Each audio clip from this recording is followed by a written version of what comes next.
Welcome to the Winged Wheel Podcast, the number one source for news, analysis, and discussion on the Detroit Red Wings, the NHL, and all things hockey. Here are your hosts, Ryan Hanna, Brad Crisco, and Evan Lopsinger.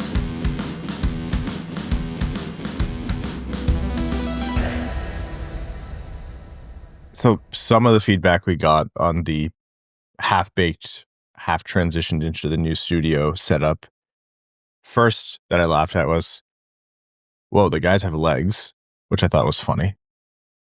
I guess people don't usually get such a full view, although they do get the sides of your guys' legs in the old studio. And the second one, and this came from more than one person, was Brad and Evan got to switch back. This is freaking me out, them being on these sides. No, I didn't even think about that. Yeah, you guys are on your wrong sides compared to where you sat at the table. Yeah, you're right. I am. I didn't realize that till now, and now that's a problem. Yeah, people are not a fan of it. It's messing up their mojo. What if we just switch spots all the time? No, Is that absolutely chaotic? not. Yeah, they Too might chaotic? shoot us. Yeah. Can't do that. No, I'm more concerned for the listeners on YouTube. We haven't even hit short season yet. Brad, we're going to have a conversation about how thigh forward you are. Yeah, no. And that was even in the old studio, too. We might just need a blanket. I think not getting a blanket. I think occasionally we get someone who won't even make light of it, and that's fine because it is disgusting. No one wants to see that, Brad. And someone will be like, "Good Lord, man, put on some pants, grow up. You're a grown man." In the YouTube comments, I'm just cracking up because it's the middle of summer. But the old studio was in a Sentry home. Like Melissa and I just moved out of a Sentry home. It got hot the moment the AC turned off. I can't even explain to you. It was like immediately 10 degrees higher in that room. Immediately sweltering. We were doing our best Finnish impression. Just everything we did was in a sauna. We can do like a Charles Barkley, exchange bracelets, story. Anyway, this is getting off the rails. It's off season. Welcome to the Winged Wheel Podcast. The studio is still, again, it's going to be a work in progress for a little while here, but it's going to come together better than this. Thank you to all of you who said the episode sounded good last time. I'm glad it made it out okay.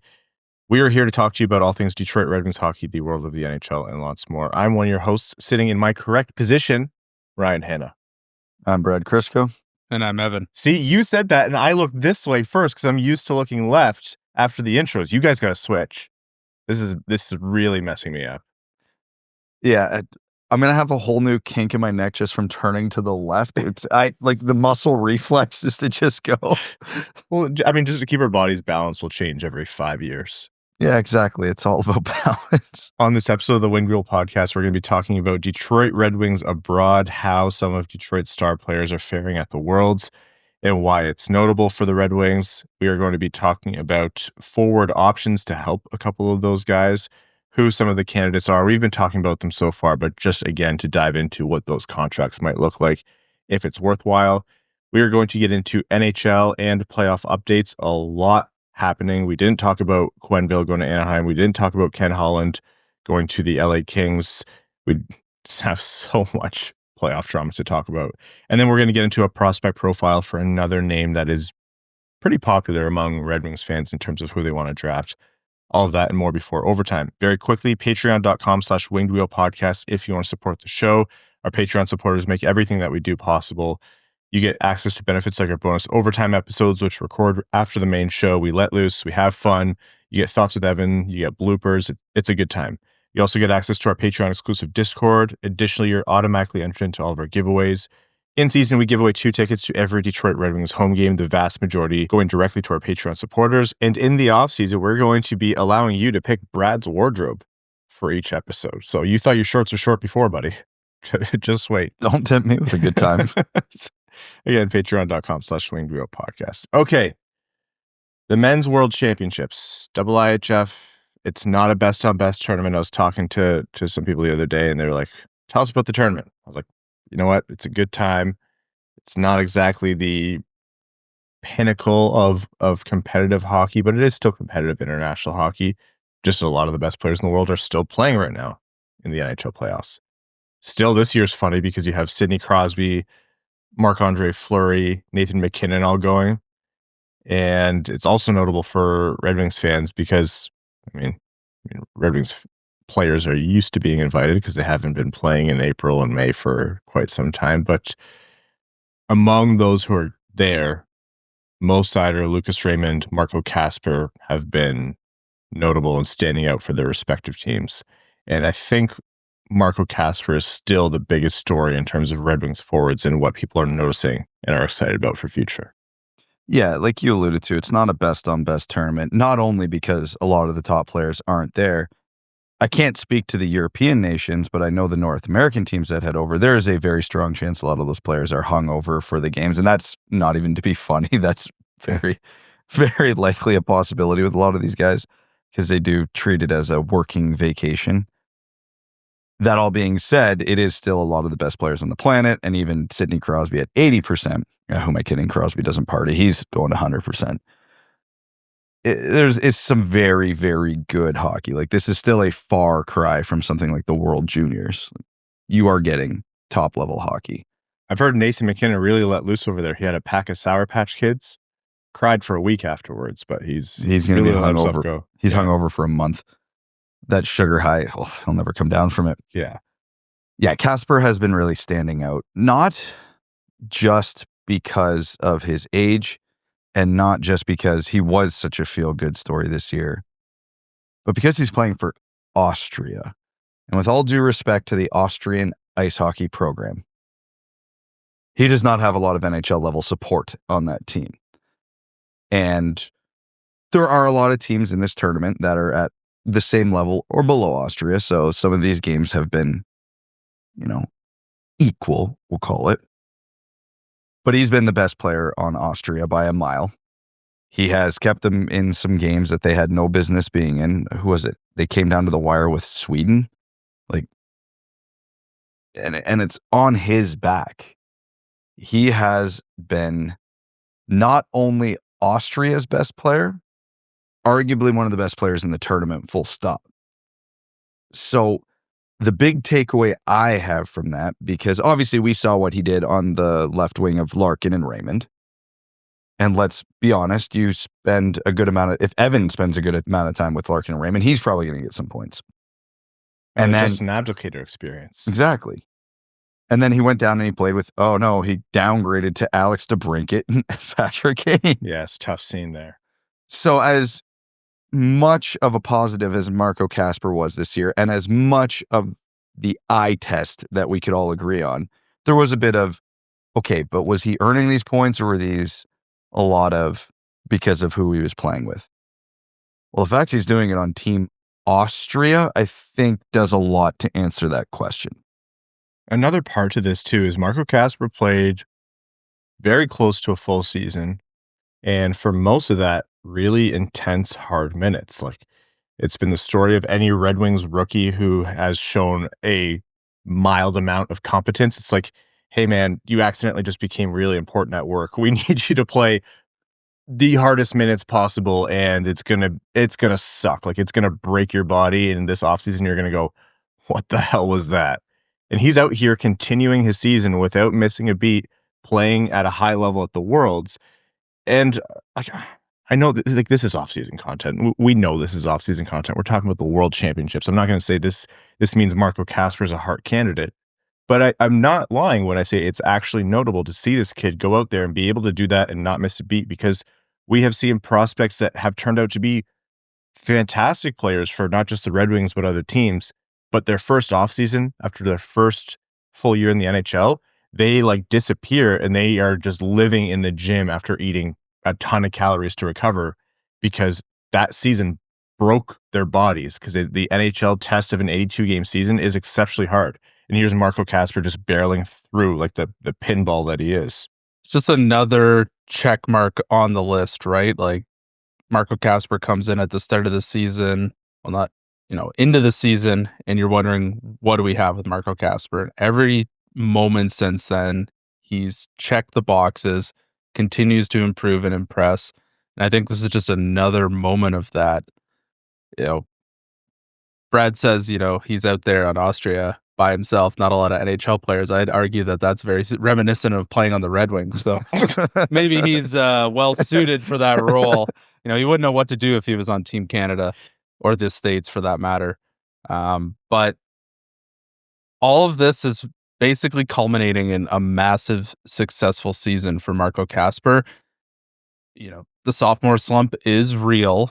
We know that to be real. The Red Wings have had quite a few guys go through it recently, so I'm hoping that they can, give him some guidance on how to overcome some of those major hurdles. So the next big test is his second full season in the NHL, and that's maybe not fair to say after he just had a great season, but it's a performance type business. It'll be very interesting to see what Marco Kasper brings in year 2. I'm very excited to watch. And not to rehash the same conversations, but we talked about, Marco Kasper was a popular name coming in through the phone line when people were calling Steve Yzerman at the trade deadline. There was more than one team interested in him. The longer time goes on, I hear about more and more teams who are asking about him. And the answer was that essentially, it's not happening, dude. Like, you have to be crazy to think that you're going to get Kasper from us for, anything less than insane return. I remember when it was before we did our first ever Grand Rapids meetup. I think that was probably the lowest I ever was on Marco Kasper. It's like, what is this guy doing? He's just kind of a part of the group in Grand Rapids. Then we had Dan Watson on, and he started talking about all these guys and how much they impressed him. And then, you start watching more of Marco Kasper, and he's finally starting to get it. And it's just been a rocket ship to the moon ever since. So kudos to him. It's been an impressive watch over the past year and a half, we'll call it. Yeah. Lucas Raymond, Mo Seider, Simon Edvinsson, among the other names there, Erik Gustafsson there as well. But, Seider being captain of Germany, we mentioned that. Good for the confidence, good for him to continue to be able to play, somewhat competitive hockey. But Raymond as well also has had, I think, player of the game honors as well, 3 points so far in the tournament. So you continue to watch those guys. It's not just Kasper over there. And the Red Wings contingent is very well represented. Yeah, Raymond has been a particular standout, which, again, for the seasons he's had and the level of hockey this is, shouldn't be surprising. You would expect him to go out there and look like one of the best players on the ice, and he is consistently. So it's just more evidence on the, hey, Lucas Raymond's a star pile. And yeah, Seider's been good. Edvinsson's been great. I, not going to lie, forgot Gustafsson was there till you mentioned it. As the tournament progresses, it will be the one guy I'm actually really curious to watch at the World Championships. He got one game in against Germany. I think he got an assist, is Michael Brandsegg-Nygard. That's a great point. He had a good, not spectacular, but one of the few bright spots on Grand Rapids in the playoffs. So once again, getting challenged, and much like Kasper, it's not exactly playing for a hockey powerhouse. So he's going to have to do a lot of the heavy lifting himself. And again, I only saw parts of the one game, but it seemed like he acclimated himself well. And yeah, again, like, this tournament's more valuable for a guy like him and Kasper than it is for Raymond and Seider. Yeah. Like, if we're being honest, Raymond, Seider, Edvinsson, they're just going and doing their countries a solid here. Like, hey, you guys need some help? Yeah, let's go out. Let's have some fun. Let's see if we can win this thing. Kasper and MBN, it's okay. Acclimate to top-level hockey. Get used to playing with men. I know Kasper's there, but it's like, there's development opportunity for you here. I do like that there's a tournament where, 16 teams in there. So you're going to get Austria, Kazakhstan, Norway, France, Hungary. Like, there's a spot for those countries in a bigger best-on-best tournament. I like it. No, I love it because you're always going to get your Canada, US, Sweden, Finland games because that just, once you get to the quarterfinals and beyond, they're going to get there. But I love it for the smaller countries because, for a lot of these players, like if you're a guy from Team Hungary, just stepping on the ice with like Nathan McKinnon and it's probably Canadian, right? Yeah. Yeah. He actually played Junior B in Elmira. Where's Jake Chelios nowadays? Yeah. But yeah, like it's such a cool moment for those guys because they get to say then in 20 years, yeah, I played against Sidney Crosby, and they'll have the game sheet and the video to prove it. But also, every once in a while, you do get those good stories. Like, again, Latvia versus Canada in the World Juniors. Oh, you don't. Yeah, that's any international tournament. If you're playing Latvia and you're Canadian, you are not scoring. no, it's absolutely not happening. But yeah, so again, the Four Nations face-off was great for the NHL, and it was a phenomenal event. But this is more what it needs to look like down the road. I like it too because, if we talk about NHL teams, the young teams like the Ottawas and Montreals, they go into the playoffs and they just get worked by a buzzsaw of a team. Everyone says, oh, that's a learning experience. They're getting all this valuable information and learning what it takes. Well, that same thing can be applied to the smaller hockey nations, right? Like these teams and programs learn what it takes to be a top-notch organization. And if they were stuck in a division just playing themselves, they would never get to see what a Hockey Canada, U.S. hockey looks like. So I think, the fact that some of these games are going to be a bloodbath and those big teams are going to blow them out, that's going to happen, but they get that up-close personal experience of what it takes to be a real hockey nation. All right, let's jump over to the NHL. We're going to borrow from our good friend Max Bultman of the Athletic Detroit, Winged Wheel podcast contributor as well. He had a mailbag. I'm going to link it. Great read, as always. And Max discussed who the Red Wings could add to their top 6 left wing category. Really, their top 6 wing overall. And these are names that we've talked about, but I just want to kind of go through them again because as you start to understand what the likelihood is of landing, the Marner and free agency, slim, you have to kind of have a backup plan if you want to be competitive next year. Some of the names that were raised, obviously Marchand, Bennett, due contracts, could be had. Marchand a lot older. Bennett has a career high of 50-something points, but is going to get the big payday because of who he has played with and his reputation. And goodness knows if Florida wins this thing again, then that price is only going to go up. He mentioned Rangers RFA Will Cuylle as a potential trade target because that's a guy who has the offensive touch, but also the physical game. He's young. The Rangers have some cap tightness that they might have to navigate. Alex Tuch, who looks vaguely like Evan, if I'm not mistaken. Yep. Yep. It's, how if you put someone's face through that filter every now and then? Yeah. It feels like 4 or 5 times with just Evan's face, you'd get Alex Tuch. Have you seen someone took a picture of Dwayne "The Rock" Johnson and they asked ChatGPT, they said, just recreate this image pixel for pixel, do not change a thing. And they did it 100 times. And by the end, it looked like abstract art. At one point, it looked like Pot of Greed. It's like that. Like Evan is Alex Tuch recreated in ChatGPT like 9 times. I don't think it's even that many. I think it's 4 or 5. Oh, that's nice. That's nice of you to say. Yeah. Thank you. They look remarkably similar. That being said, I think there's between Weber and Tuch and Evan, there's like a hockey player archetype that's just like slowly evolving, where in 30 years, every hockey player is just going to be some variation of that. I'm every woman. Evan's every NHL player. That's what he is. I'm a pioneer. Yeah, you really are. You're from the shoulders up, you look like the most generic NHL player I've ever met. And from the shoulders down, you look like the most generic podcaster I've ever met. Pro golfer, yes. That's true. I've seen some pro golfers. The players we're talking about here.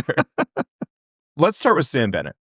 Because, Sam Bennett's playing right now, as is Marchand, but Sam Bennett is the one that everyone's focusing on. Scored a sick goal the other night. Obviously, he's a guy that can do it all, and the fact that he is useful in the playoffs, the way he plays, the sandpaper, he pisses you off if you're playing against him. You can't deny that. People hate the phrase, you hate him if you're playing against him, but you'd love to have him on your team. It's real, and he fits in that category. How much money is that worth? And are the Red Wings the kind of team who should be paying that premium for a guy who's not going to be a massive producer?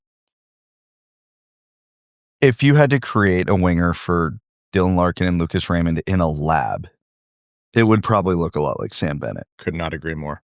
Just that physicality, that edge, that, nastiness, crosses the line more than a few times, but look at the great teams like Florida. They do that a lot. You have to live with it. He can score. He's an okay playmaker. He's got enough of it that he wouldn't look out of place on that wing. And I mean, he's been doing it in Florida's top 6 forever. So what does that tell you? So I don't think if you pivoted over from Florida's second line to Detroit's top line, he'd feel really out of place. Here's the problem, though. He's coming off a career high in points. I think it's 51, which isn't spectacular, especially if you're playing on Florida. He's having the playoffs of his life right now. I think he's leading the Panthers in scoring as of a couple days ago. And he's almost 30 years old. This is the textbook case of he's going to get paid for right now when the decline's probably going to start right now. So you're going to pay for in free agency, 7 years of decline. And are the Red Wings in a spot to get picky? Not really. So you still have to consider it. But there's a reality where in 3 years, Sam Bennett's JT Compher, and you still got 4 years left on that deal. And you have to ask yourself, when's the Red Wings window truly opening? And obviously, I know he brings a physical element that JT Compher doesn't have, but I think JT Compher's career high in points was right around the same, if not higher than Sam Bennett's is right now. And I think Sam Bennett's going to probably get close to $8 million a year with the way he's playing. Again, if you had to build a guy in a lab to play in that role, it's who Sam Bennett is right now. But I don't think the Sam Bennett that he is right now is going to last all that much longer. That all being said, there are guys who break the mold. Like, look at Brad Marchand. He's 37, still going great. There are guys who can do it. But history has taught us that is 10% of players at best. So are you confident Sam Bennett's the 10%, or is he the 90%? The more hateful you are, the more youthful your skin stays and your body stays, which is why Evan is the ageless wonder. And that's why Brad Marchand and Sam Bennett. Sam Bennett's going to be 29 in June. Like, you and I think really differently, Brad, on aging curves. And I think, and I say this with all the love I have for you in the world, which is Brad's gone through it. You are yet to experience it. Yes. My knee hurts. I just thought my knee hurts sitting like I'm sitting in a different way than I have for how long were we in that studio? 6 years, and my knee hurts. So I'm going through it a little bit here. And Brad, annoyingly, the man had 2 kids and got in better shape. The only thing that happened should be on your side of the argument. You guys should actually be reversed. We should be inverted. But that's the thing. Like, I get what you're saying, Brad, and you're right. The age curve is the age curve, and we always talk about the exceptions, but they're the exceptions. 29 to 33 are still good years, and we have to stop focusing, in my mind, on trying to get guys' peak years because they don't exist in unrestricted free agency. Like, you're right. He is only going to be probably declining if you look at it mathematically, but he is still going to be a net add to this team from ages 29 to 32, conservatively, maybe 33. And is that a lot of money to pay hypothetically $8 million? Absolutely. It's less than you think because of the cap now. Look at what Montreal fans are talking about paying Lane Hudson for 8 years. The cap is going up way more than you think. But you have to do this, though. Like, if you got to pay a little bit more for ages 31, 32, 33 that aren't going to be great. And I say this desperately wanting like a comfort contract off the books to argue against myself here. Yeah, I'm in agreement with you on the front of the Red Wings can't really afford to get picky. And Sam Bennett's one of the best free agents out there. My biggest concern is just that I don't think the Red Wings are going to be contenders before that big decline kicks. Even if you're right, and I think you are for the most part right, where the first 2 to 3 years of the contract will be fine because he'll still be very valuable, but I don't think the Red Wings are contending in those 2 or 3 years. They still got a lot of work to do beyond that one fix that he would provide. And then all of a sudden you're in your cup window because, Danielson and Kasper and Edvinsson are all in their primes and Raymond and now you got this $8 million bog of a guy who's playing on the third line. Because again, maybe we're more sensitive to it because 2 of the most similar players, contracts, situations that have been signed in free agency over the last 3 years to Sam Bennett are Andrew Kopp and JT Compher. And both those have been, from a cap management standpoint and how they've been utilized, catastrophic failures. Kopp's turned it around a little bit, but it's not, you don't have to squint to see how this could be the same thing. I will argue Sam Bennett right now is a better player than those two players when they were signed, which is also why he's going to get a lot more money than they did when that contract is signed. But if he's the only one of the big free agents or trade options that is willing to put pen on paper to go to Detroit to fill that role, yeah, you do make a good point, is Red Wings got to get somebody. And if you're paying $8 million in 4 years for a third line left winger, okay, you got to eat it. And hopefully the cap goes up enough that $8 million then feels like $4 million now. It won't, but like hopefully it's at least close. You just might have to suck it up and do it. And like I said, it's, if you're going to overpay for someone, all I'm asking is overpay for someone who's legitimately good. And I think you can at least make the case on Sam Bennett, because if anybody who's been listening long enough, and you two will obviously remember, I hated the Kopp and Compher contracts from day one.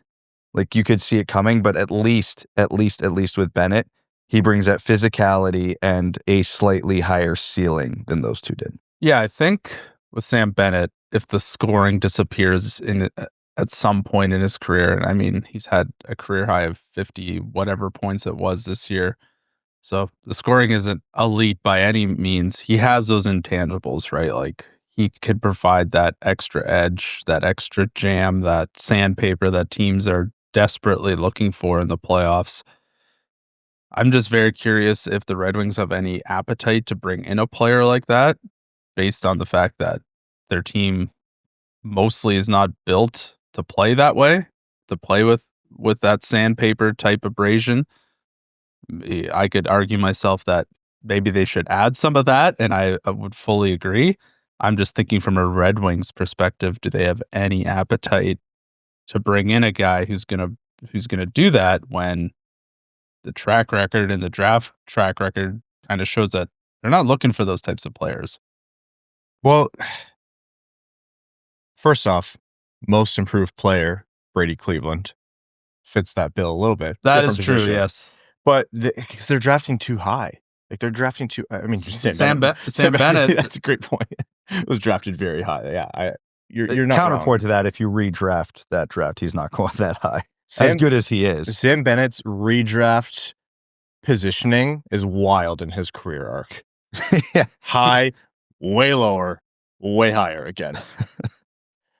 I think the Red Wings have a huge appetite for that. I think we have seen it's not just like go out there and elbow a guy in the head and now you're good and we're going to give you $2 million more for that. If you piss off the other team's fan base and you talk to George Peros like once a month, that's good. It's not just that. Those are symptoms of the way they play. And like, what did Todd McClellan talk about is like guys who know how to play to win, not just to try to score or to protect a lead. And they talked about, under a different context, like not losing your morale and giving the team the boost and just grinding through at the hardest parts of the season. There is value to a guy who's been there and done that. And that's also part of this as well. Brad Marchand is smaller and older, but plays with the same kind of edge and has been around not just a winning organization, but has continued now to play in an organization with Florida who is in that spot. So it's not like he's petered off in his career in his later years. Max did a great point to point out that he has made some comments about Detroit in the past, but hey, Patrick Kane is now a beloved Red Wing, so anything can change over time. Marchand would be an interesting one and would come with less term. You know what you're getting in the older years, so you sign him 2-3 years, and then that's going to be a guy who's going to be LTI retired anyways by the end of it. Like, they guaranteed. I would bet the very few pennies I have left in my pocket that he's going to be an LTI retirement, and that's a huge advantage to whoever's signing him. Always a possibility. Marchand's a gamer, though. He's not going to want to do the LTI retired thing. I think a lot of the reasons we advocate for Sam Bennett are the exact same reasons you'd advocate for Brad Marchand. I think Marchand's less likely to come to Detroit for the reason you mentioned and Max mentioned. But I think I would almost prefer Marchand just because there's less risk there. You only need a few year stopgap and give yourself 3 more years to maybe find a younger option to play that role. Well, Marchand's probably only signing for 2 to 3 years. It won't be a cheap contract, but if it goes south, well, you're not waiting 5 years to get out from it. Yeah. You have options, you have workarounds, and then that contract's expiring by the time, again, I think the Red Wings contention window would be opening, which means you need to replace Marchand, but you've got 2-3 years to figure that out. And at least you have a stopgap that helps you get in the playoffs, win some games, make Detroit a destination again, so that when you need to replace Marchand, Detroit is an attractive destination for other free agents of the same caliber. So I think he's less likely, but I would almost prefer it just because of the risk mitigation that you get with a shorter term contract. Imagine saying back, like, let's say the Marchand thing happens, and imagine saying to us, like in the early years of this podcast, 9-10 years ago, hey, you guys are going to be talking about Patrick Kane, Brad Marchand, Alex DeBrincat, not at the same age, but you know what I mean, stars for other teams as Red Wings. This team's not in the playoffs. That part would actually be deeply unsurprising. Yeah. Will Cuylle, I thought, was a great call, and that's a name that Max has talked about a couple times now. And a young guy, like he would be expensive. Like the only way New York would do something stupid here is if New York does something stupid, which isn't rare lately. But any GM worth half of their weight sees Will Cuylle, a young player, just turned 23 in February, 20 goal scorer in his second full season in the NHL. A lot of hits on the docket too. Left shot, left wing. Plays like talk about made in a lab to playing that top 6. Less of a proven commodity, but by all rights is showing to be the kind of player that the Red Wings are looking for. You pay some premiums to trade for that, do a contract, and then pay him. So here's the catch. Again, I like Will Cuylle. I like the option of going for a younger player because, again, there's still room for improvement. The size, the goal scoring ability, the physicality. There's not a lot of reason to not like Will Cuylle as a player or an option. Are you giving up 13th overall for him? That's kind of where it started for me. Because I'm not. I think you can get a player just as good as Will Cuylle at 13. And are you giving up Nate Danielson for him? Danielson's a center. Could you do a package of other things? If I'm the Rangers, no. Like, those are probably the only couple things in the organization I'm asking for that are worth Will Cuylle. The Red Wings, again, they have the goalies. I don't think the Rangers are worried there.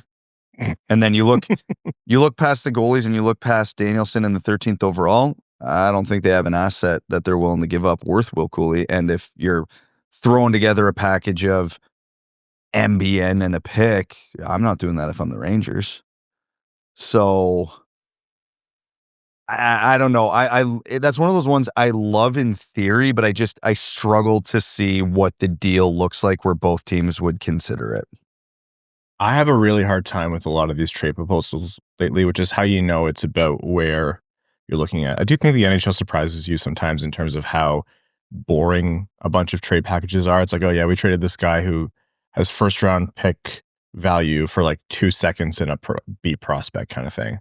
So, and also we're ignoring the big caveat with the Rangers specifically and everything they've done.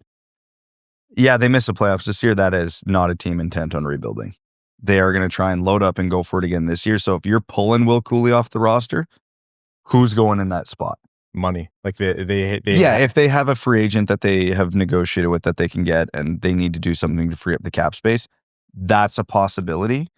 But that is a lot of specific set of circumstances that has to come together for that to happen. Puckpedia has a projected cap space at $2.8 million, and that's not going to be an easy team to pull together completely. I mean, Matt Rempe is due a massive deal, of course, as we know. Thousands. Is there like if the Red Wings are going to do this, like, I don't want to go around all these like hypotheticals and like ticky-tack trades. 13th and Danielson for Cuylle and Lafreniere. Let's get weird. There's your space, Rangers. Throw in Keandre Miller and we'll add in like Berggren and Buium or something. Let's get weird.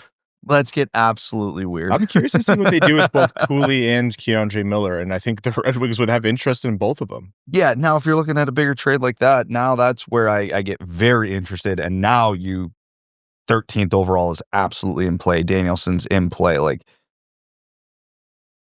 let's get weird. We've been desensitized in like the matter of We're just one of those hockey Instagram pages now where it's like, let's just throw everything at the wall and see what sticks. I posted the other day, if you want to get really weird, go on Facebook. I'd rather not. Thank you. AI could never recreate some of the slop you see on there. That is just pure rotted brain, the old-fashioned way. Well, it depends slowly on the over time with too much unfettered access to the internet. Depending what social media site you go to, it's just different flavors of the same brain rot. And what was the one? Should the Red Wings sign Elias Pettersson? Sorry, No. He was due a contract. Did I miss that one? Wait, which one? Yeah. Yeah. Please specify. We got the Rantanen deal and the Doncic deal and what felt like. Are we going to talk about the NBA draft lottery? Is that what we're doing? Oh my God. This. Oh my God. No, we got to save that for the Patreon exclusive. Oh, Boy, do I have feelings. I'm not a rigged guy. You're a rigged guy after that, right? Brother, did you see the tweet? Someone was like, if you're accusing the NBA draft of being rigged, you're accusing Ernst & Young of fraud. Yes. It's like, oh, no, not that. And you're going to tell me that people in the House of Representatives do insider trading? Are you going to tell me that today too? Evan. Thank God I'm sitting down right now. We should make that a soundbite. I could play that 10 times an episode. Oh, okay. Speaking of trades, Alex Tuch is another name that Max brought up. And I've always been a big Alex Tuch guy. I like him. Dude's got We the hired juice. That's true. What do you mean? He hired us, Brad. He runs the show. No, we actually that's actually Alex. We replaced Evan like a month ago. Nobody noticed. That's the offseason. dream, really. Yeah. Evan's men's league starts at his golf course, and so we just need a body, and so we just friggin' we did have Shea Weber for a stint there, but Yeah, here's the thing. Everybody can go back on YouTube and guess which 6 episodes he filled in for. Bet you can't figure it out.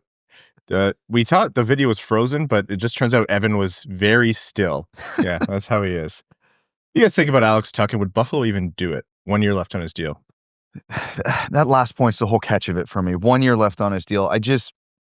Alex Tuch's a great player. And man, I know everybody listening screams at me through their YouTube screen when I say this because, like, I understand the point if you have to go get someone.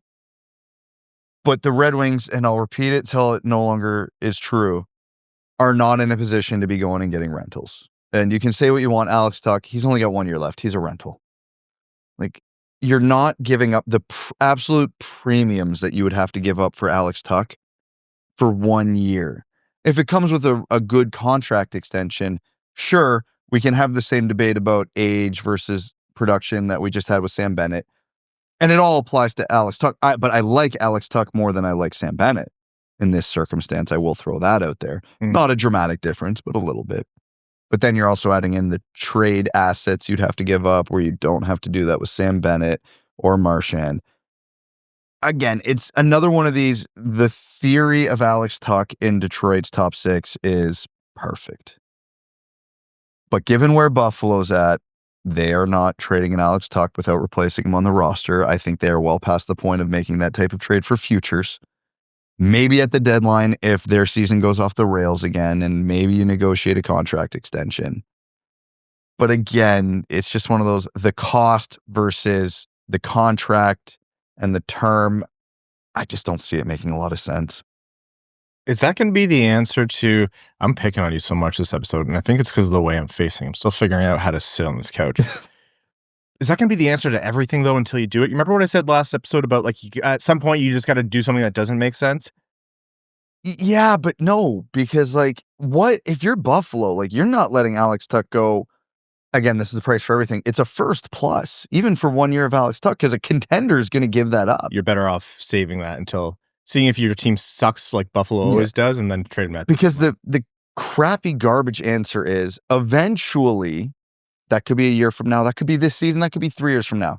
This core of Seider, Raymond, Edvinsson, Kasper, Danielson, Throlls, whoever you think fits in that age demographic, is going to get to the playoffs just on their own, right? Like, you get enough support around them with your Kanes and your DeBrincats that they squeeze into the 8th seed, and then they go out and they get the doors blown off in the first round, but they got there.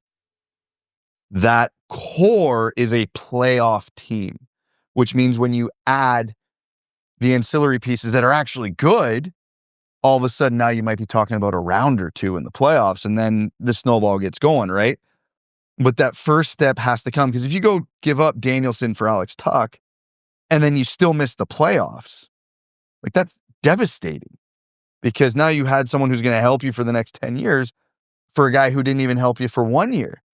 Well, you wait until after July 1, and then that you get a deal in principle and say, before we close this, we want to talk to the player's agent and see if there's any appetite for extension. No, 100%. And that's at least where Tuch makes a little bit of sense, because you would know, you would have a good idea. And like I said, I'm on board with the theory of that. But again, this is taking Buffalo out of it. Buffalo's in go for it mode too. They're in the exact same spot as the Red Wings. So if you're taking Tuch off that roster, who are you giving back that can help Buffalo day one? Lots to think about. We're going to take a quick break here on this episode of the Win Grill podcast to hear from the sponsors of the show. When we're back, plenty more news. Back after this.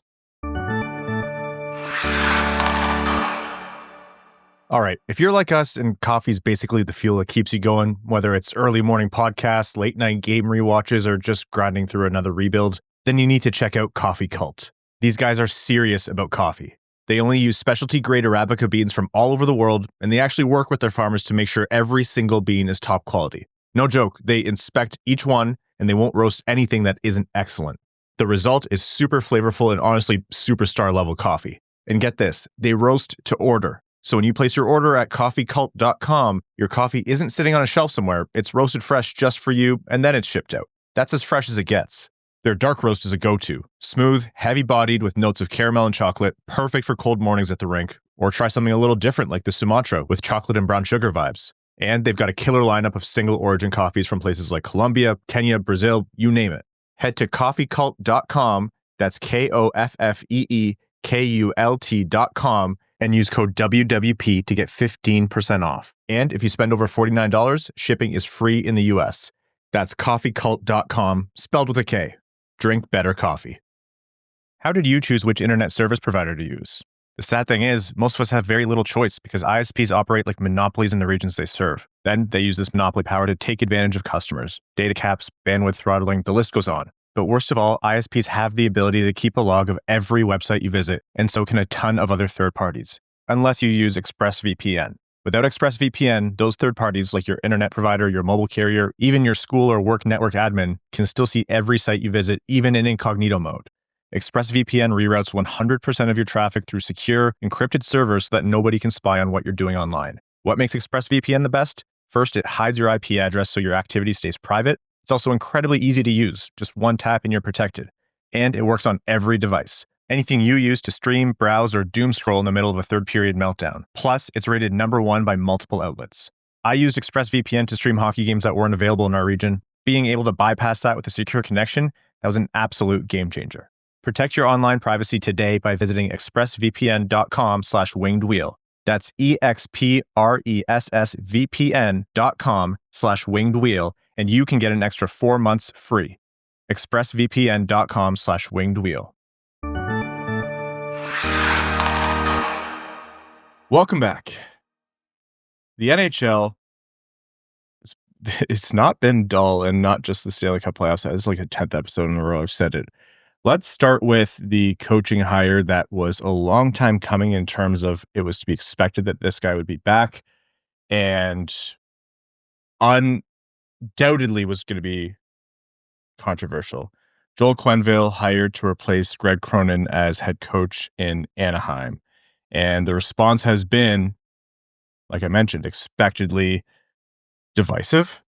So to rewind a little bit, Joel Quenneville has been a name that's been around pretty much every head coach search for the last X years in the NHL. I don't think that was any different in Detroit. There was a point where, I thought the name was coming up a lot more. It was becoming more and more prevalent. And we were kind of preparing. We were like, Joel Quenneville wasn't a Red Wing. And so when he was removed from the league or stepped away from the league, things kind of faded away for us in terms of that story. And depending on who you talk to, it was Joel Quenneville has done the work to make amends for everything that he did wrong in the Kyle Beach situation. And other people said, no, he actually didn't. The Block and Jenner report was super incriminating to certain people, himself included, and there's inconsistencies. And so when people would ask for the Red Wings, I was like, I'm not confident enough to speak on this. And I dug into it. And I remember asking a couple people who I trust who are really, good and connected in the league and give a good kind of sense of what the no BS answer is to this, whether it's against the popular opinion or not. And I got 2 phone calls. The first one was, this guy has obviously done something wrong, but he does understand what he did wrong and he has been working to make amends for it. But the nature of it means that no one will ever let this go, but it's not something that defines him. And the second phone call I got was an extremely passionate, like, if this person is hired by your favorite team or my favorite team or whatever, it would be a travesty. And they just like teed off on everything. And this is after, like, this was, like within the last year.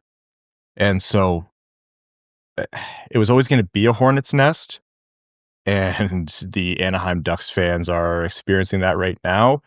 Removing all of that heavy baggage aside just for a second, and not to pretend it's not there, the Anaheim Ducks decided to forego all of that because they got probably the most successful, talented NHL head coach they possibly could have ever acquired in, free agency, so to speak, to try to turn that team around. But yeah, it's a wild ride for Joel Quenneville. And I remember when it was potentially Detroit, I was like, oh man, this is dicey. I would not have envied you going through the comment section after the episode if that hire had happened.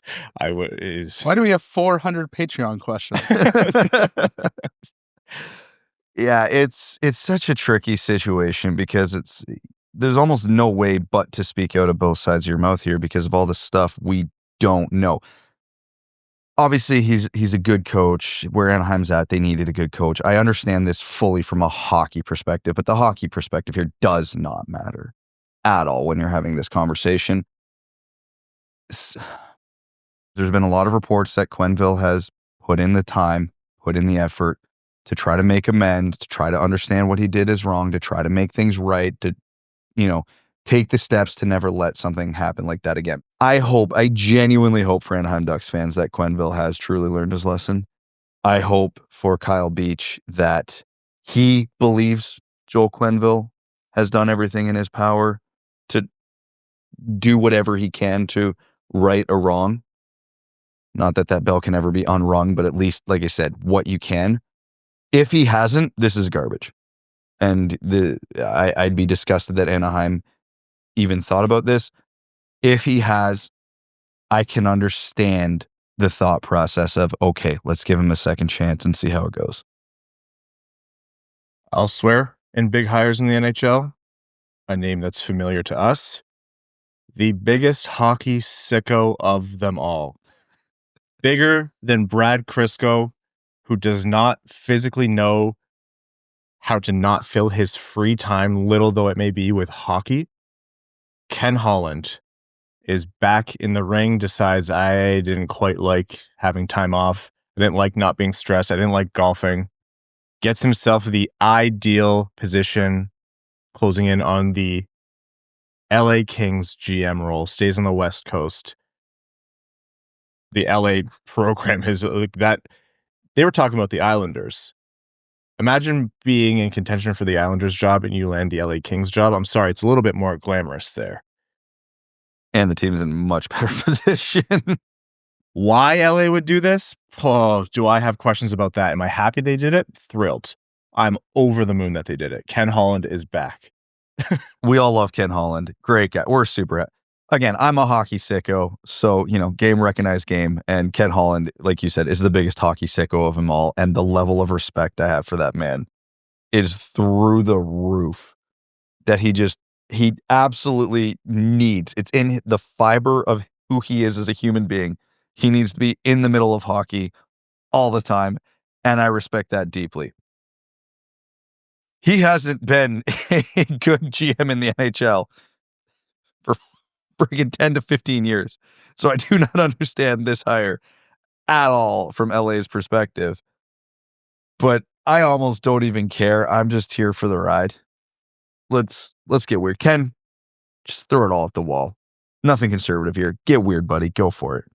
The biggest plot twist here would be that he's all of a sudden an unreal GM. Just makes like a few key moves and then... He's in the Pacific Division. I hope he is. I am not rooting for Ken Holland's failure.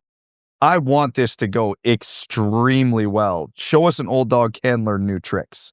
Well, I mean, Tyler Wright left the Oilers in 2023?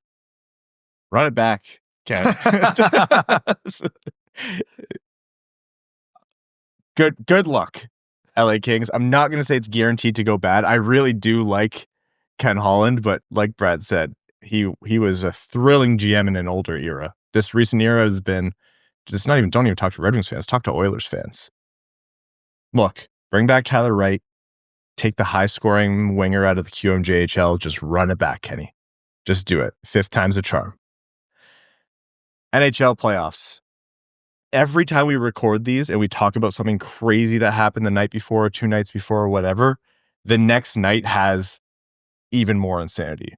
Let's start with Florida-Toronto. They play tonight. We're recording bright and early on Wednesday. They play tonight.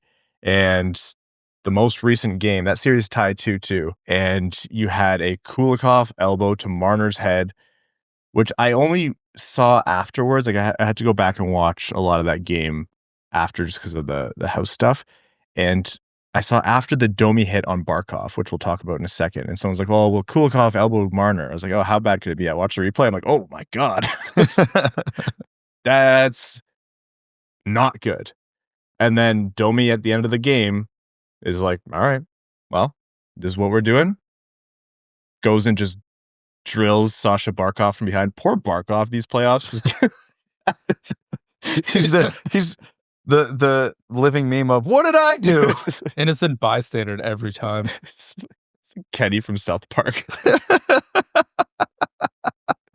Well, it is the oldest adage. If you're going to take a run at our star players and nothing's going to happen, we're going to then take a run at yours. Like it is hockey tribalism at its finest. And then you have Matthew Tkachuk leaning over the boards talking either like Matthews or Nylander saying like, I'm going to get you next game. And the camera got all of that. And Craig Berube like, I don't think Nylander heard him. Nylander doesn't even hear me when I talk to him. Look, outside of those plays and like thoughts on those hits and whether or not the refs have lost this series, this is incredible content. I'm thrilled that the referees lost control of this series. I'm thrilled that the Department of Player Safety has no sense of what to do right now. This is so good. If I was a player on that ice, I'd be taking out my own personal health insurance on top of what the NHL and my team offers me, because certainly you're not walking away without a broken bone or two after the next game or two. But it's WWE out there.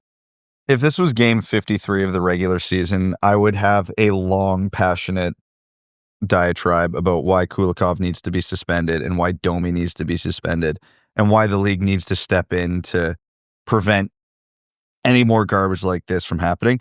There's something that happens in my brain when the playoffs start where I'm like, give me more. Like the bloodlust is real. You're right. When this happens mid-season, you're like, for what, man? Like, we're all just trying to get through here. Yeah. Everyone's trying to make it to the playoffs. So when you're in the playoffs, you just like, you break a pool cue, throw it in the middle, like fight. Yep. Figure it out yourselves. Oh, Tkachuk's going to run Nylander. All right, fine. Who's Kristanev going to run then? Like, it's like decades, generations old blood feud all within a 7-game series. It's like, oh, this guy drilled this guy. Oh yeah, that's because he elbowed him before. This is like strange butterfly effect. Yeah. And it all started out like, why did I get run over? Well, let me tell you, in game 1, 3 years ago. And everything, no matter who's playing and what teams, it all goes back to the Tom Wilson and Panarin incident.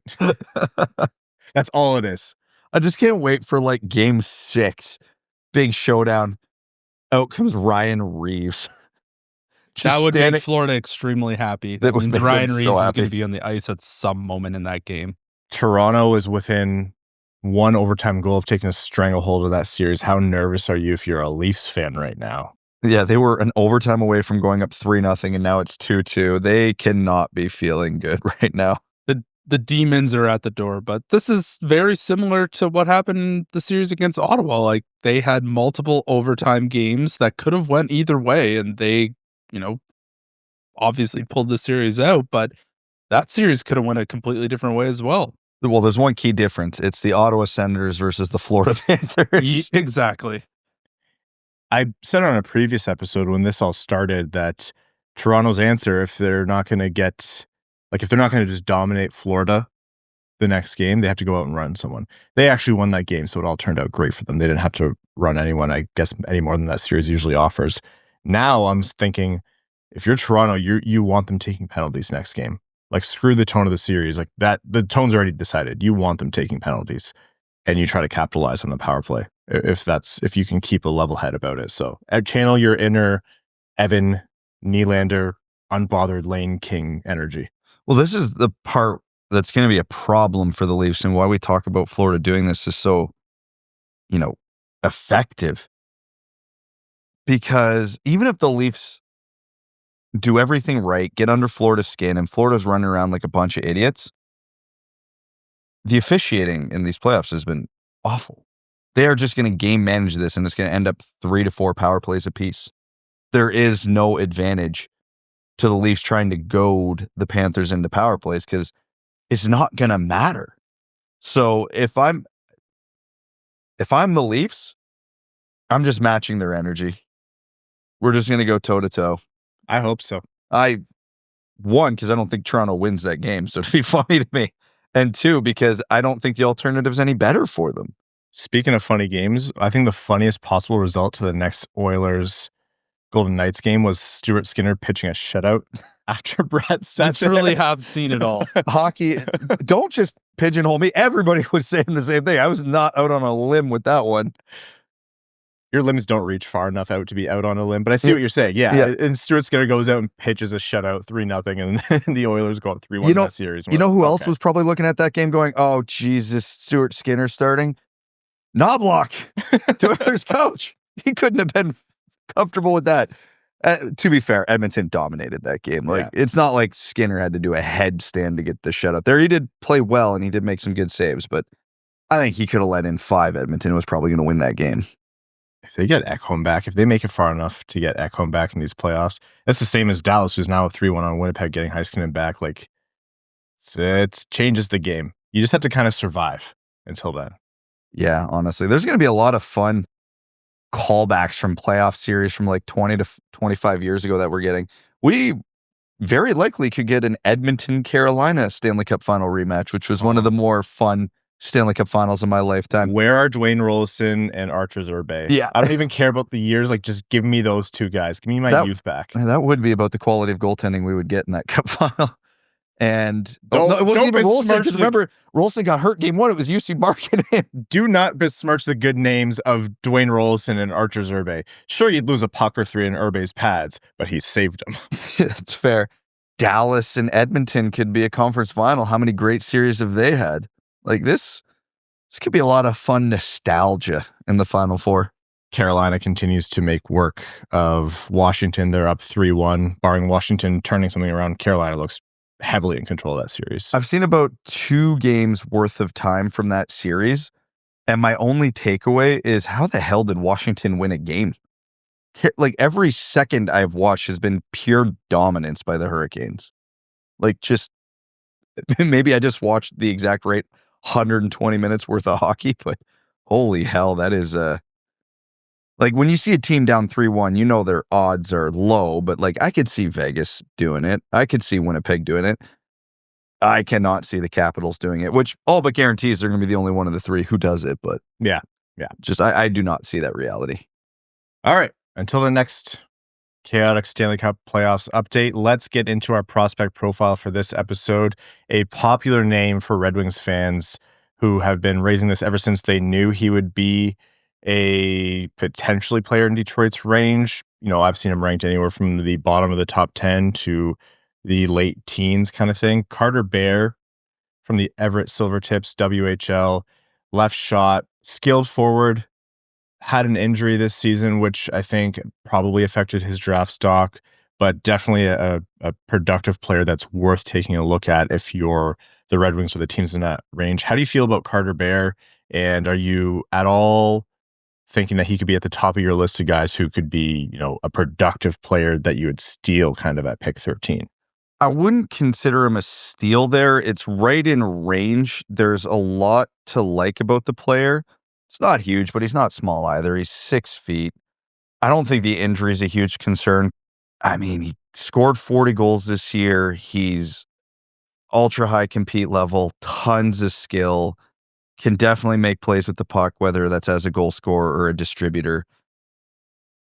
I don't know much about how the skating's going to translate to the NHL level. And considering this is he's a late birthday, so it's his 3rd year in the WHL.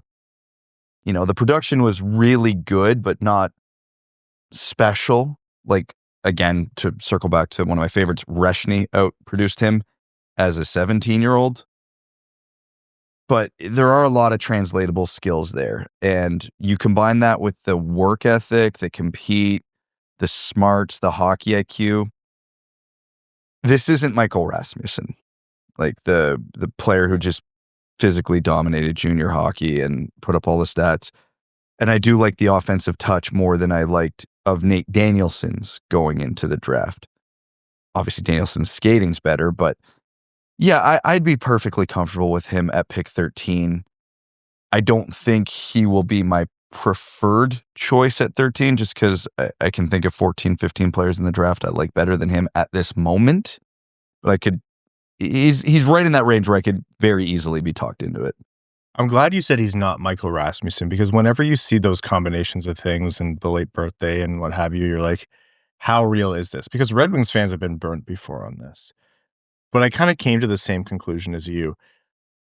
There's not like a dime a dozen of him in the Red Wings range, but there's a few guys who kind of fit the bill of like, I think they're productive. I think they have a certain set of skills, not like Liam Neeson style, but like an actual subset of skills that could translate to the NHL level that would be useful for the Red Wings.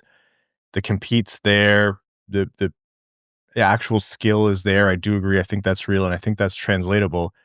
He falls firmly in the I'm very comfortable with the Red Wings taking him category for me. Whether he is a 1A, 2B, like where he ranks against the other likely guys like the Reshneys, maybe we'll do Carbonneau soon, that kind of thing remains to be seen. I still kind of have to work that out, get some more viewings in, but I think Carter Bear is a fit. And once you're talking about pick 13 mid-round, like unless you're really inspired by a whole different profile of player, and I mean even like position, think about like Aitchison or something, or a guy where you're like, I could potentially have like a Pasternak or a Larkin, and this guy is a bit more risk but a lot more reward, then you go in that direction. Otherwise, I think Carter Bear is that's you can't go wrong. I mean, you could go wrong, but there would be way worse picks in my mind. He's right there with all the other guys we've been talking about recently. It's like the Red Wings draft him. My reaction is, okay, great. Like, I think he is right in that range. He's very similar to a lot of the other guys we've talked about, and would have no problems with the Red Wings drafting him. I think he needs to work on his explosiveness and his overall skating a little bit to succeed at the NHL level. But in terms of what you guys said, like he's got good hockey IQ, he's got great work ethic, and he can play on and off the puck. And I think the Red Wings still need more players like that. So yeah, if the Red Wings pick him at 13, I'm going to be fully on board with that pick. I'm not saying he's going to be the steal of the draft, but I think he's one of the what's turning into like 6 guys who the Red Wings could take at 13 at this point. So I like his overall game. He's got the same. I'm saying the same thing about him that I've said about like so many guys we've talked about recently. I think he'd be an excellent fit for the Red Wings. We also should mention does this guy fit the Steve Yzerman type? Yes. Check. Absolutely, he does. The compete, the work ethic, I think Wheeler used the word intentionality to his game. Like he really does drive to the middle of the ice. He's a winger, but he's responsible defensively. He does his thing. So that prototypical 200-foot high compete player, yep, he checks that box, which means you can absolutely start doing your research because the Red Wings will take notice of that. So he will be on their board. And again, it comes with every other player who's going to be available at 13. What's the ceiling? We know the floor is pretty good, but ultimately, what's the ceiling? Is this guy an 80-point scorer in the NHL, or is he a 50-point scorer in the NHL, or is he a 40-point scorer in the NHL? All possibilities, and you're just making your educated guess. I think the traits that I like the most in players, once you're getting out of like the obvious, you draft this guy 1, 2, 3, or 4, is you really see how guys struggle to stick in the NHL if they don't get to the inside. The compete and the hard work and the skills, those are all important things, but guys who can take those tools and use it to get to the hard areas of the ice, the high danger areas, the more and more you watch, the more and more you do these draft profiles, you understand why Steve Yzerman has a type. And like the trick here is every GM has Steve Yzerman's type. There's very few GMs in the league that don't value hardworking guys with a lot of motor who can get to the hard areas of the ice. That's what we appreciate about Marco Kasper, right? Like he has an offensive flair. We've seen him pull a sick move, time and time again. But his calling card is he will bang the puck in the dirty areas, but he'll also play extremely well off the puck, like Evan mentioned. And so for a guy who can do that, but also has the puck skills and the playmaking and the talent to bring it inside, between the hash marks, so to speak, I value that a lot. And I think that is a huge foundation for guys. It really raises the floor to say, like, okay, worst case, people often misconstrue, like there's a really talented forward and he's supposed to be a top 6 forward. Okay, he doesn't quite make it. He's automatically a bottom 6 forward. I don't think that's true. I don't think Berggren, for example, has an infinite, runway in the NHL. I think he can absolutely still stick and be a mainstay of the Red Wings roster, but it's not a guarantee. But a guy who is going to get to the tough areas of the ice, they're the guys who translate into bottom 6 forwards if they don't necessarily stick at top 6 in terms of skill. So I'm always going to be partial to that. This is my slow morph into Evan Lopsinger, old school rock'em sock'em hockey. Well, Carter Bear does have some of that jam in his game too, which, if you're not going to win the Sam Bennett sweepstakes, you could get him in the draft potentially. I see a lot of Travis Konechny in his game when I watch some of his play. He's a hard worker, real lunch pail type of guy who's not afraid to get into it and can, produce points at a fairly even clip. So if he turns into Travis Konechny, I think we're all pretty thrilled about that. I really like his game, and I think a lot of these guys at this range, it's what is their ability to improve? It's like, yeah, you've been elite your entire life, and now you're going into leagues where all of these people have been elite. They've been the best player on their team their entire life. Maybe your skill set isn't going to translate 1-to-1. How are you going to improve to become an elite player at the next level? And if they've got the work ethic and that high motor, I think guys like that have a better chance of creating a long career than some of the guys who have high ceiling, only a few skill sets. You talked about being elite your whole life and then walking into a league where everyone was elite. It's like my first organic chemistry course where everyone who's like high school averages were 100, and they took the first organic chem midterm in undergrad, and I just saw people cry in class. It was a war zone, yeah. It was bad. I remember my first, this is now completely off topic, our first physical chemistry midterm we wrote, and the class average was 41. Oh, it was pretty high. Yeah, and everyone was like devastated. I'm like, I'm just going to go drop this course. This isn't for me. and WD. Thank you very much. All right, that's Carter Bear. Let us know what you think about Carter Bear as we get into the kind of mushy middle of the rankings, which is where the Red Wings are going to be picking. See how everyone feels about him, and we're going to continue in this kind of range as we continue. Okay, another quick break here to hear from the sponsors of the show, and when we're back, the final segment on the Wing Wheel podcast. Back after this. We're going to overtime. Overtime is brought to you by our Patreon supporters, patreon.com/wingedwheelpodcast. Again, if you want to support the show, the bonus episodes, the overtimes, the giveaways, Evan's home address, I'll give you a bunch of stuff. So our patrons are absolutely worth it. And everything that we do is made possible by them. Hopefully, once you see the studio upgrades get implemented, you'll see what exciting things we have coming for you and more beyond that. So again, patreon.com/wingbeopodcast. Questions from our patrons. Jack's dad says, Cossa has been given a long lead to develop, and while I'm sure he still has some lead left, do you think Yzerman is breathing a sigh of relief that he has Augustine in his back pocket?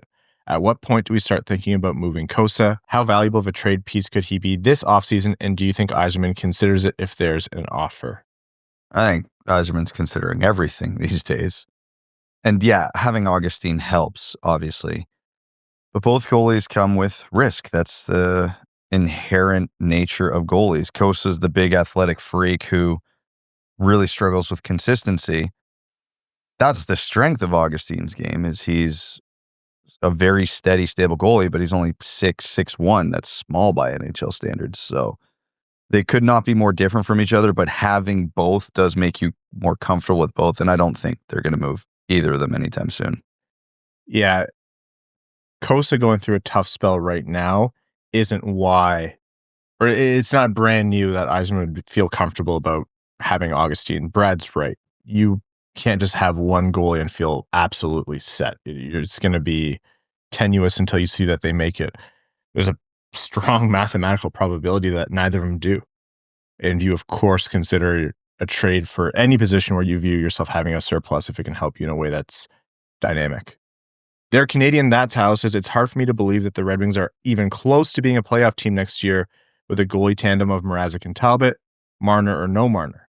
Cossa probably doesn't get them there either. How much insight do you guys garner on how unimportant it is Yzerman to make the playoffs in 2025, 2026 if these are the guys battling it out in training camp? Well, they were close to a playoff this team this year with essentially the same thing, right? Was it someone posted in our one group chat? I can't remember who it was. Went through how the 8 remaining playoff teams got their goalies. It's depressing. There's like what, 2 first-round picks in there. When you talk about goalies are voodoo, how you acquire your goalie that gets you there is voodoo, and what year they're good is voodoo. Like, I'm not going to say Mrazek and Talbot are poised to lead this team to the playoffs, but I've certainly been less inspired in the past. Like, they're not going to be good, but if they're not bad, you still got a chance. And they could be good. Mrazek's one of those like weird every other year goalies where all of a sudden he's just dragging a team to the playoffs. I don't know. It's possible. Putting the puss on a pedestal says, when NHL teams change coaches midseason, do their AHL affiliate clubs change structures at the same time to align with the new coach's preferences? Do you think there are any other factors outside roster churn that might explain the Griffins' regression as the season wore on? It was a disappointing and mildly concerning outcome for sure. Congrats on the big move, and thanks for making time for us listeners while you work through it.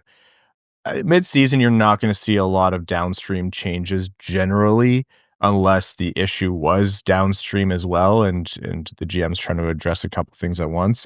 You just don't really have time for that much disruption in the middle of a pro hockey season. The NHL less so, but even in the AHL, like you kind of just can't rebuild the boat as it's rowing most of the time. You can make some small tweaks here and there, repairs, plug holes, but no, I don't think the change in the Red Wings head coaching structure had anything to do with the Griffins. I think the Red Wings pulling up players from the Griffins obviously had the biggest impact, and they never righted themselves after that. Cosmic Burger Daddy says, hey boys, a topic I've noticed come up lately, even on your last show, is the discussion around making big swings just to get knocked out in the first round of the playoffs, and when it's appropriate to make these kinds of moves. As a relative newbie, I'm curious, is the experience and motivation our young core could get even from a 4-and-out appearance in the playoffs a valid argument for making those big swings, like big trades? Is that a tangible enough intangible to even be part of the discussion? Thanks. Some people say yes. I say absolutely not. Like, we talked about Alex Tuch earlier in the episode, and that would be the example for me. That would cost you at least Nate Danielson. Is losing 5 to 15 years of Nate Danielson worth some intangible playoff experience, though valuable? Absolutely not. That is not even close. Same with whoever you're going to get with the first round pick. There's a time and a place, and you can make moves. And I would have been okay seeing the Red Wings make moves at the deadline to get better, but not, quote unquote, big swing. If you're moving B-level prospects or, I'll even go all the way up to a second round pick to get some playoff experience. Sure, there's value to that. If you moved Wallinder to go play 5 playoff games, I could stomach that.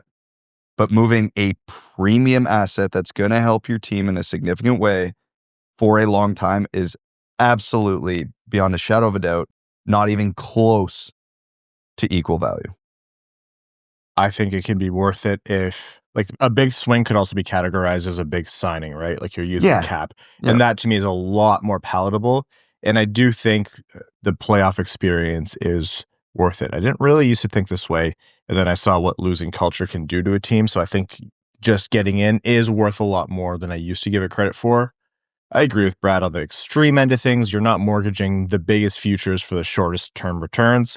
But I think that's a spectrum. And if you come closer to the middle or you even get away from trades and you use your cap, you don't get to spend your cap on a team party at the end of the year, right? Like, there's nothing. Your cap dies at the end of the season. Done.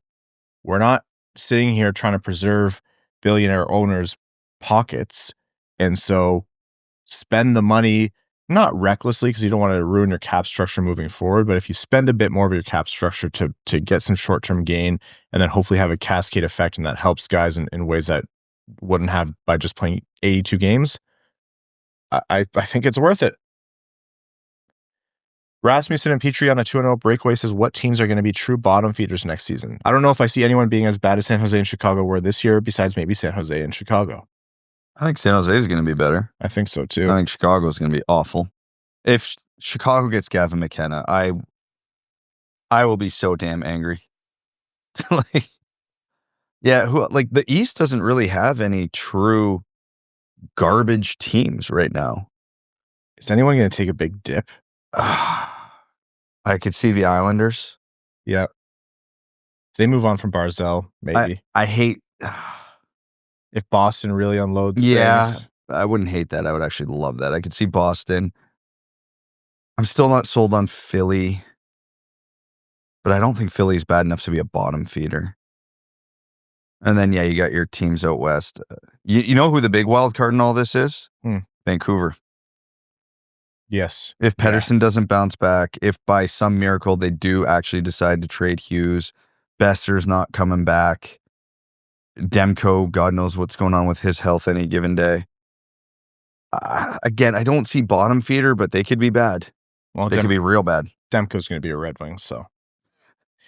Udalali says, if the window is now Raymond, Seider, Edvinsson, and Kasper, are we looking at 2 to 3 years or longer until we are truly competitive, i.e. divisional seed? Yeah. I think even 2 years is on the extreme optimistic end of that prediction. Which team in the Atlantic is going to be bad? Exactly. Tampa's not falling off. Florida's not falling off. Toronto's not falling off. When's Detroit passing one of them? When are they passing Ottawa or Montreal? I could see Montreal as soon as this season. Actually, same with Ottawa. I could see it. None of those teams scare me. Montreal, obviously, they're younger, so their range of outcomes is pretty big. They could get a lot better, a lot faster, but they could also regress a little bit. Ottawa's got nothing new coming through the pipeline. They are what they are. So if Detroit's... Well, they're still better than Detroit. As of right now, yes, but with a good offseason... It's like being taller than Brad. Yeah. That's right. It's like if Detroit has a good offseason, they could be better than both those teams this season. But yeah, like Tevin's point, the top 3 in the Atlantic... How's the offseason gone lately for the Red Wings and Free? Like I said, I'm not optimistic, Evan. Is this how you guys like to wrap up an episode? Like, shut up. Send me to edit with this vibe. Shut up. Inconsiderate friends. You can just clip mine out and then then you're happy.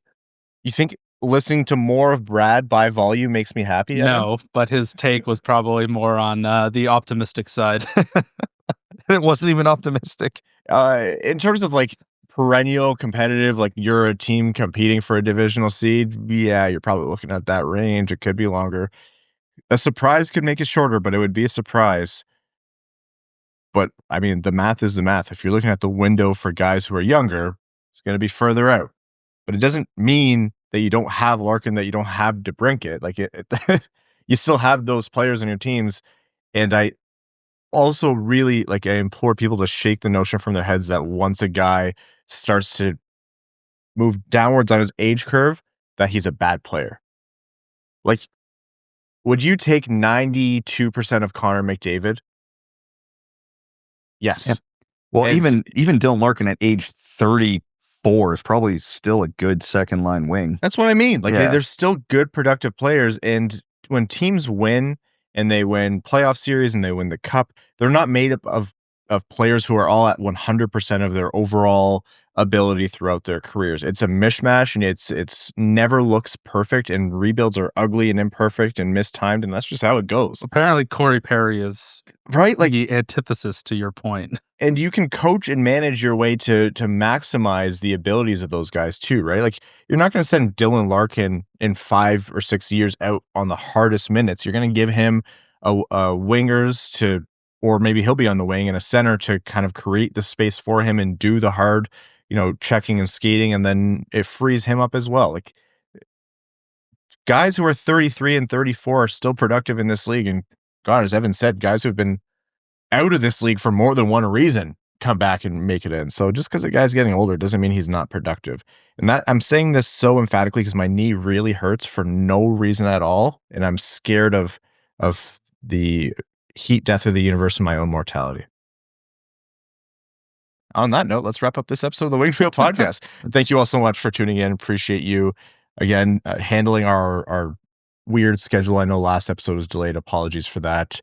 Before we wrap up, I just want to say very quickly, it was announced that Trevor Thompson was let go from FanDuel Sports. Detroit wouldn't be returning, and just have to say, like, Trevor's been a mainstay on our screens for God, how many years now. That sucks. There's nothing else to say, but that sucks. Just an ultimate pro, like such a top tier broadcaster. I'll always think about his clip of playing keep away with Datsuk in practice, and Trev's an awesome guy and an incredible talent on the screen, and Red Wings fans are all worse off for him not being on there.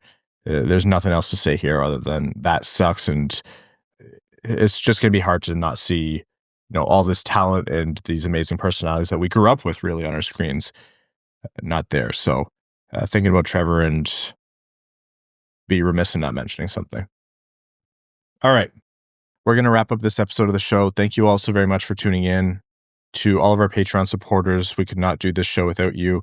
Patreon.com/wingedwheelpodcast if you want to support the show. And if you want to help us out, but Patreon's not for you, leave us a rating or a review or a subscription wherever you get your podcasts, Spotify, Apple Podcasts, YouTube. Hit subscribe, the thumbs up, the star, the rating, tell a friend about the show. It all really does help. To all of you who have tuned in, new listeners and old, we appreciate you taking your time to listen to us. And to all of our name level supporters on Patreon, we could not do this without you. Arjun Shanker, Yves Bartels on behalf of the Sarah Grand Foundation, Jennifer Morris, Aikfer, THL Champ, Samuel Soderholm, Icon, Glenn Brabham, Sea Lion, Matthew M. Rice, Adam Rose, Adam Zuiza, Admiral Matt S. of the Cheesebag Navy, Alex Toger, Anna Sleeman, Asher Killian, Beer League Legend, Best James Bond, Bingo Bango, Carl, Brutina Nanaluski, CB55, Citizen High Five, Clip Clop Nene, Connor Scobie, Craig Kibble, Denny's Gamer Girl, Derek Enstam, DJ Denton, Eric Hill, Give Blood Fight Probert, Grand Rapids Girly, Griffin God Creatives, Hattrick Sandine Pelika, Hockeytown Love, Hockeytown Matt, Hassam Al-Kazem, Jay Gollum, Jacob Turner, Jeff Pridemore, John Ingalls, Jonathan Miller, Kaylin Wood, Mark Hernandez, Marty, Matt Keeler, Matt McKay, Michael Edlund, Mr. Kuzi, Now I Have to Learn How to Click on a Macintosh, Podgy713, R.A., Richard Perkins, Roy Dunk, Sam Bankson, Slim Smitty Cards, Stephen Ortlieb, That's What I Appreciate About You, Tiger McDougal, Wallman's Elite Dancing D, Wings Fan in Chicago, Eiserplan Stan, Aaron Hudson, General Andy Bowhead of the Cheesebag Army, A.A. Ron, All Motor No Hands, Ann Stanislavski, Antonio Gracias, Bellium Acid Balls, Bex, C.E. Hayes, Chris Flinsky, Clay Adams, Commander Ben Barron of the Cheesebag Space Force, Connor Layton, Corey Prida, Darren Fick, Drop the Puck, Dylan Larkin Trade Sacrifice, Eric Nance, Evan Beckner, Evans Pet Iguana in a Trench Coat, Evans Brown Pomeranian, Gene Sullivan, Grepsky, Griffey Boy, Hockey Fan Joey Jojo Shabadoo, James Pridemore, Johnny Page, Jeremiah Dobo, Jim, JM Rhapsody, Josh Yelchin, Just Your Typical Champagne and Oyster Party, Kevin McCracken, Quaz, Linda Hull, Lonnie Zone, Lucas Raitmond, Matt Keeler, Mitch Minier, Ophelia, As Good As It Gets, Pissin' Away, Roy Mudbutt, Ryan M, Sandy P Right Hand D, Steven, That Other Guy, The Hodag, The Hat 123, Trent Thorough, Wings Fan in St. Louis, Scott. Yep, it's made with bits of real Panthers, so you know it's good. And your second favorite patron. Thank you all so very much. We'll talk to you Sunday. Thanks for tuning in to the Winged Wheel Podcast.